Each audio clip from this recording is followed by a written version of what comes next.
everyone, my name is Black Tempest and this is Chapter 244 review and mainly a great backstory analysis and some potential theories about her past and witches.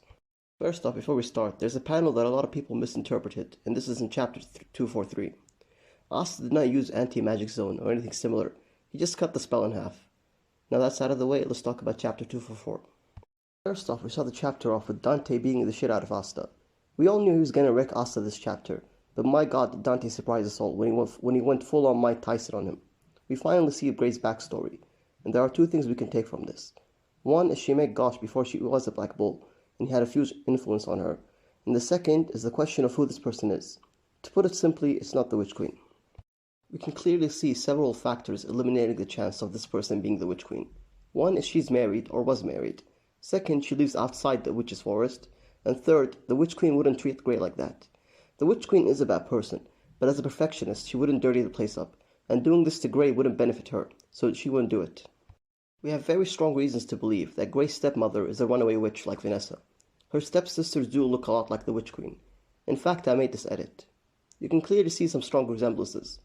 I think the person that looks like the Witch Queen is probably her daughter or even sister, and both of them have blood magic. For whatever reason, she left the forest and married someone. We got the last name of the sisters, which is Whiteley.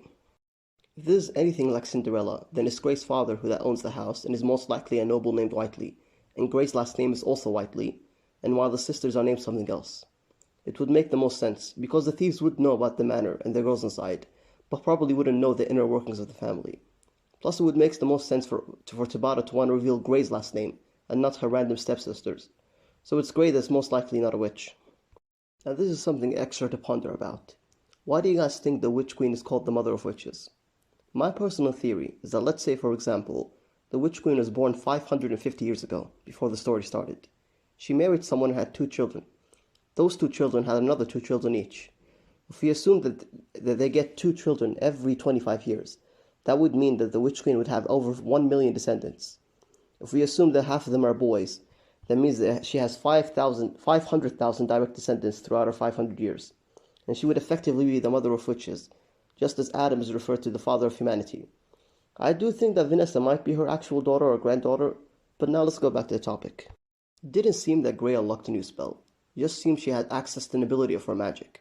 Sort of like at the beginning she could only transform into others, then she can turn magics into another types of magic. This seems to be the final form, if you will, of her being able to turn physical objects into magic. Dante has confirmed she is arcane, so there could be 2 reasons for this. One, her type of transformation magic is arcane, and the other, the magic type she turned into, was in itself arcane. I think it's heavily implied that the magic type she turned the sword into was a blood magic. Vanessa was shocked by this, and stated that spell. You can clearly see the spell worked was how the Witch Queen would heal someone, or similar to that. So for whatever reason Dante thinks she's arcane, I definitely think she turned the sword into blood magic. Dante then goes on to say that he wants Grey to also be his woman. But Yami casts his bath while it looks to be a lightless slash. We see that Yami's floating, indicating an advanced level of Mana Zone. We previously see Mario use Mana Zone to bounce off the air. Yami's most likely doing this, but isn't able to fly like Asta and Yuna would be able to. But who knows? I'm still holding on to the belief that Finral will bring the other captains to push back Dante. If Dante does win, he's taking Yami, Vanessa, and Grey, and is most likely killing Gosh and Asta. I see him only leaving with Vanessa and setting up a retrieval arc. I will stand by that Yami is most likely not getting captured.